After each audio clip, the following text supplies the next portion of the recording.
Another thing that DrBright is not allowed to do at the SCP Foundation: make up jodies for morning calisthenics, including, of course, the Mickey Mouse Clubhouse song. In military parlance, jodies are a name for the chants performed while marching to keep the soldiers in time and boost morale. These can be extremely helpful for military marches, but not for the group calisthenics being performed in the Foundation gym. Certain employees who choose to remain anomalous in their HR reports describe this as annoying and distracting, especially when DrBright chose to sing the Mickey Mouse Clubhouse song. Dr. Clef, who did not wish to remain anonymous, said, "If I have to hear that stupid song one more time when I'm trying to get my morning reps in, I'm shoving that goofy medallion where the sun don't shine." Thank you, Dr. Clef. Another thing that DrBright is not allowed to do at the Foundation: DrBright is not allowed to interact with Dr. Clef without the presence of a responsible administrator. After an ordinary lunch meeting between the two doctors resulted in a dozen casualties, several containment breaches, and a glob of mashed potatoes stuck to the ceiling that won't budge no matter how hard the cleaning staff scrubs, it was decided that the two should not be in the same room without adequate supervision. There have been some follow-up questions, mainly from Bright and Clef, about who counts as adequate supervision, so let's clarify. Dr. Kondraki does not count. Agent Strelenikov does not count. Dr. Mann does not count. So far, no one counts. As soon as someone does count, trust us. You'll know. Don't call us. We'll call you. A friendly reminder to all Foundation staff: DrBright is not a superhero of any sort, head of public relations, in charge of orientation for new staff, a doctor of psychology, a member of Site Command, made out of bacon, in possession of an IQ over 300, head of SCP review, or a member of maintenance staff. Sorry boys, DrBright is a member of Site Command. It's usually best not to ask why. It's O5 Command you're thinking of. Given that he's constantly taking other people's bodies to propagate himself, it's no surprise that DrBright might be a little prone to the occasional identity crisis. This is, however, no excuse for him to confuse others, though especially new recruits, by claiming to have seemingly every title under the sun except his own. Possessing the body of a doctor of psychology does not mean that the title passes to you, DrBright. This isn't Highlander.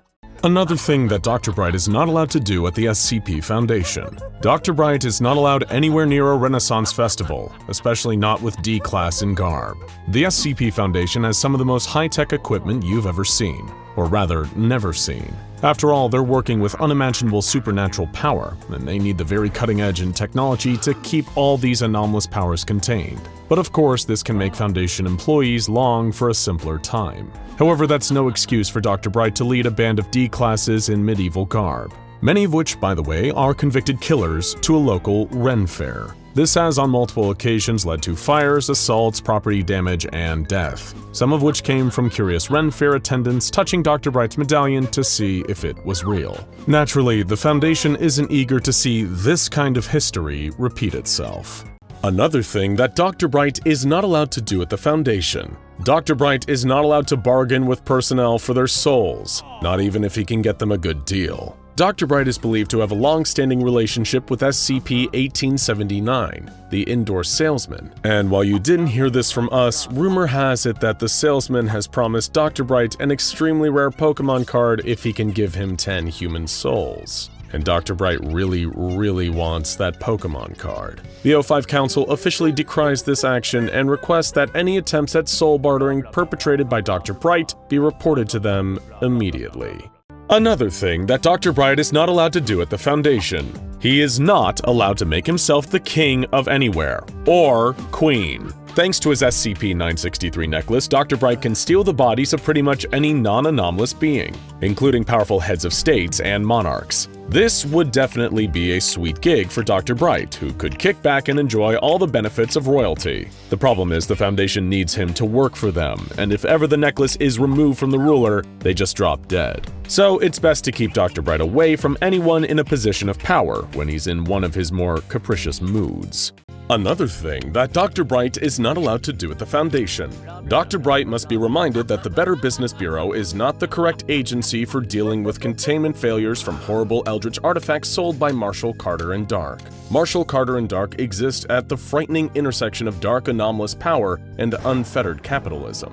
They're one of the most powerful groups of interest out there, with almost unlimited funds and an utterly ruthless desire to profit at all costs. The Better Business Bureau are utterly toothless against a group of their sheer unrelenting power. They can grease any palm and snap any neck. The poor lowly BBB would not be able to land a hit on them.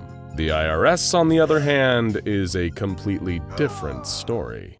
Another thing that DrBright is not allowed to do at the SCP Foundation: challenge anyone to a duel and then give them SCP-572. Challenging other Foundation personnel to a duel is a terrible idea at the best of times. That's how we lost Dr. Hamilton. But it becomes especially farcical with SCP-572. 572 is a shoddy and poorly weighted katana that, to anyone using it, appears to be a blade of awesome power that drives them to perform ill-considered and dangerous stunts. These often result in the injury of themselves or others until the sword is taken from them, or they're knocked out. It causes major headaches for the Foundation whenever it's used, but of course, DrBright thinks it's hilarious. Another thing that DrBright is not allowed to do at the Foundation: he's no longer allowed to challenge Abel to unwinnable games like tic-tac-toe. It was 3 weeks before Abel conceded a draw. It probably shouldn't surprise you that Abel, legendary swordsman and component of SCP-076, both takes himself very seriously and has a bit of a competitive streak. That's why DrBright enjoys getting under his skin by challenging him to pointless and unwinnable games like tic-tac-toe, just to watch him get steamed. The problem is, when Abel gets steamed, there tends to be a large amount of collateral damage. That's why during containment breaches, DrBright is advised to keep himself and his snakes and ladders board well away from the affected area.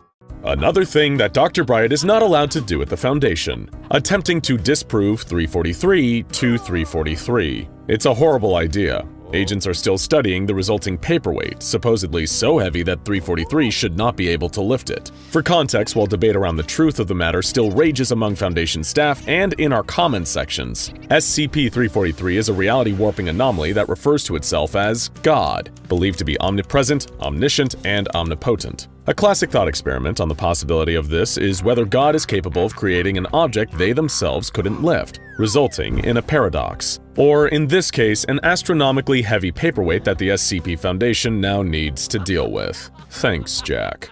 Another thing that DrBright is not allowed to do at the Foundation: no ending reports with lyrics from the Fresh Prince of Bel-Air. Sometimes work at the SCP Foundation can get a bit grueling, so DrBright tries to brighten everyone's day with a little pop culture reference or two. However, after a report on SCP-096's potential origins concluded with, "In west of the Arctic born and raised, in the mountains is where he spent most of his days," his colleagues agreed that enough was enough. However, after he submitted a formal request, he was given certain allowances. Mainly, he can use lyrics from Safety Dance, as the majority of the research staff still find them funny. Most notably, he ended a report on SCP-049 with, "You can cure if you want to, you can leave your friends behind, 'cause your friends got plague, and if they've got plague, then they're no friends of mine." After his accompanying dance nearly broke a window and triggered a containment breach of SCP-173, however, his boogieing privileges were revoked.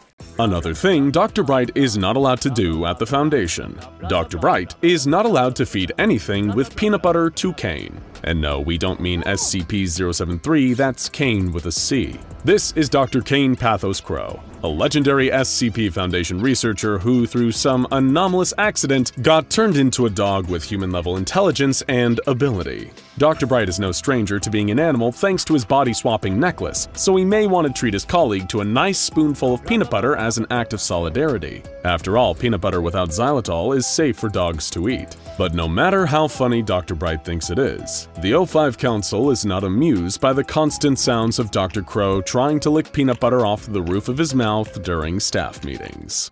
Another thing that DrBright is not allowed to do at the Foundation: no handing out instances of SCP-437 as weaponry to unsuspecting new researchers. DrBright has a real taste for mischief, bloodshed, and root beer floats, or as he calls them, the 3 major food groups. New researchers at the Foundation, with their difficulty recognizing sarcasm, often find themselves in the crosshairs of his goofier moods. But one of his cruelest jokes of all time, however, is introducing new researchers to SCP-437 without any kind of warning. Imagine starting a new job and meeting someone of a higher rank than you that you think you can trust. This person tells you to check out a specialized weapon, and when you do, you find trees that have disturbingly human faces in their bark, sap made from blood, and the muffled sound of agonized screaming emanating from within. DrBright has been formally censored for this behavior and warned that if it continues, he will be responsible for covering all resulting therapy bills. Another thing that DrBright is not allowed to do at the Foundation: no leading a mobile task force against the UIU under any circumstances. The Unusual Incidents Unit of the FBI is a generally well-meaning but often irritating presence in the world of anomalous research. It's the annoying little brother who insists on following you and your friends around when you're trying to play big boy games, for crying out loud. But that doesn't mean that it's acceptable to lead a mobile task force against them. With Bright's newly formed task force, he approached a UIU building and proceeded to order a series of ding-dong ditches, wherein the task force members would ring the doorbell and then run away laughing before anyone could catch them. They also covered the exterior of the building in eggs, toilet paper, and a substance later revealed to be a lightly radioactive form of silly string. Though no real damage was done, this behavior was described by the O5 Council as just kind of mean. DrBright has been prohibited from leading any more task forces in the future. Another thing that DrBright is not allowed to do at the Foundation: he should not replace the buckshot in Dr. Clef's shotgun shells with any of the following: birdseed, confetti, cake sprinkles, sawdust, or glitter. Being a loose cannon ex-GOC operative, it goes without saying that Dr. Clef loves his shotgun, and during containment breaches he's the first to charge in with said shotgun and face down his anomalous enemies. However, as funny as DrBright thinks it may be, he really shouldn't replace Dr. Clef's buckshot with any number of amusing, harmless alternatives. While seeing SCP-682 get a face full of cake sprinkles certainly is something, if Dr. Clef needs to spend another week in traction as a result of it, he's gonna have some serious words for DrBright. Another thing that DrBright is not allowed to do at the Foundation: no sending Nigerian prince-esque spam emails to the Church of the Broken God. Email is a vital communication tool to keep any workplace running smoothly, even the SCP Foundation. However, like any great tool, it can also be used for evil, or just a bit of chaos. DrBright decided to play a prank and earn a bit of extra cash by posing as a sentient machine in need of help from the Church of the Broken God. Please respond. Need $100,000 to fight against the Sarkites. For the glory of Mecane. Send your routing number and bank information ASAP. The church quickly wired the money and were enraged when they learned they had been duped. They retaliated by leaving flaming bags of dog poop on the front steps of several Foundation sites. Needless to say, DrBright has been encouraged to find another outlet for his more mischievous impulses. They did keep the money, though. Another thing that DrBright is not allowed to do at the Foundation: DrBright must be informed that SCP-018 is not to be taunted. SCP-018 is also known as the Super Ball, and it's a small rubber ball created by the Whammo Corporation, with the frightening and destructive ability to bounce higher and faster every single time it bounces, resulting in rampant chaos. So naturally, DrBright has, on occasion, gotten it out of containment to try bouncing it around, likely destroying large amounts of Foundation office equipment and terrorizing all nearby staff members. As such, his privileges around the Super Ball have been revoked, and the O5 Council has advised that DrBright sticks to a simple, non-anomalous paddle ball instead. Another thing DrBright is not allowed to do at the SCP Foundation: if a mind-controlling SCP is discovered, it is to be turned over to the proper authorities. It is not to be used to advance himself or others higher in the Foundation. Look, we've always wanted to be more persuasive people. Maybe it's about getting a new job or a raise, or convincing your buddies to see the movie you really want to see at the theater, rather than the Steven Seagal movies they always insist on. But DrBright using mind-controlling SCPs to help advance himself at the Foundation, or making Dr. Kondraki pee his pants so that he can take his projects while Dr. Kondraki is put on mandatory mental health leave, is simply not acceptable professional conduct. Isn't DrBright anomalously powerful enough already? We really don't need him gaining the power to control the human mind. It just won't end well. Another thing that DrBright is not allowed to do at the Foundation: don't let DrBright get a sample of SCP-379. Let my laptop be the last victim. SCP-379 is a clear liquid nicknamed the mechanical pheromone. Once applied, any machines in its proximity will begin to act as though they're sentient, infatuated beings, including overheating, slower response time, a preference in contact with the wearer, and a higher rate of glitches. DrBright may think it's funny to spritz a little SCP-379 and take a walk through one of Site-19's IT wings, but Technical Director Rosen ardently disagrees. Another thing that DrBright is not allowed to do at the Foundation: SCP-963 is not to be used for recreational or procreational purposes. Well, this one leaves a frightening amount open to interpretation. SCP-963 is Dr. Bright's medallion, which houses his consciousness and can pass it on to others. If ever it remains connected to one body for over 30 days, it leaves a permanent copy inside the body, meaning Dr. Bright could theoretically make clones of himself. He's generally not allowed to do the latter under any circumstances, but especially if the plan is to, say, use the copy to do menial chores or stand in for him at more boring meetings while Dr. Bright plays solitaire in his office. And they definitely wouldn't tolerate Dr. Bright committing any, onanism with his clones. Thank you very much. Another thing that Dr. Bright is not allowed to do at the Foundation: no using SCPs to create tentacle monsters, even if Dr. Palmer asks nicely. There are a vast number of anomalous technologies that would allow a bored Dr. Bright to try his hand at playing God with some genetic engineering, including, in theory, creating tentacle monsters. This may seem innocent enough, but due to certain Japanese censorship laws, tentacle monsters have taken on a whole new meaning, especially to one of Dr. Bright's colleagues, Dr. Palmer, who will happily tell you about her favorite anime, My Husband is a Tentacle Monster in Another World. Needless to say, the Foundation would prefer that their employees do this kind of thing at home.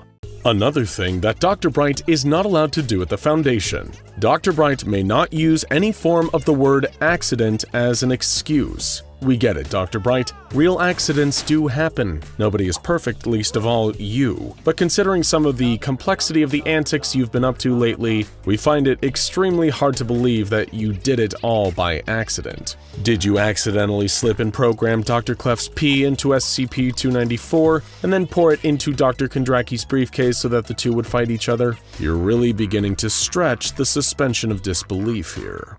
Another thing that Dr. Bright is not allowed to do at the Foundation: Dr. Bright should be reminded that victims of SCP-217 are not toys, nor are they to be used as props at a steampunk convention. SCP-217, also known as the Clockwork Virus, is a terrifying anomalous pathogen that slowly converts the organic material of its victims into analog mechanized elements, eventually leaving them looking like inoperative steampunk nightmares. Of course, Dr. Bright has no permanent body, and thus it really wouldn't hold that much of a threat for him. Therefore, he could, in theory, start treating the infected individuals like big, strange robotic toys. But for the sake of human decency, the O5 Council would really prefer that he didn't.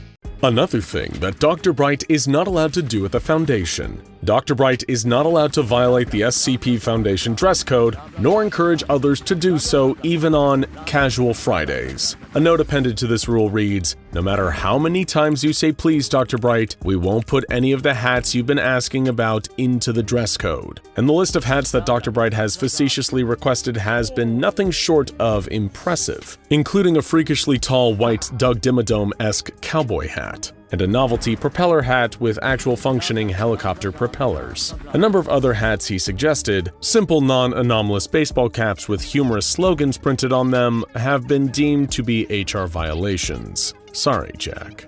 Another thing that Dr. Bright isn't allowed to do at the SCP Foundation: pretend that SCP-963 is a joy buzzer. For those who aren't in the know, SCP-963 is the medallion that you'll always find on Dr. Bright's person. It's an indestructible vector for his essence, his very soul. Anyone who touches it suffers immediate brain death, and Dr. Bright's consciousness is transferred to their body. So naturally, when Dr. Bright is feeling mischievous, it's not a very responsible prank to treat SCP-963 like a joy buzzer, considering it will kill its victims instantly. It's like making a whoopee cushion filled with nerve gas or a fake stick of gum that's actually plastic explosives. Another thing that Dr. Bright is not allowed to do at the Foundation: no using SCPs to affect the outcome on American Idol or any other reality show competition.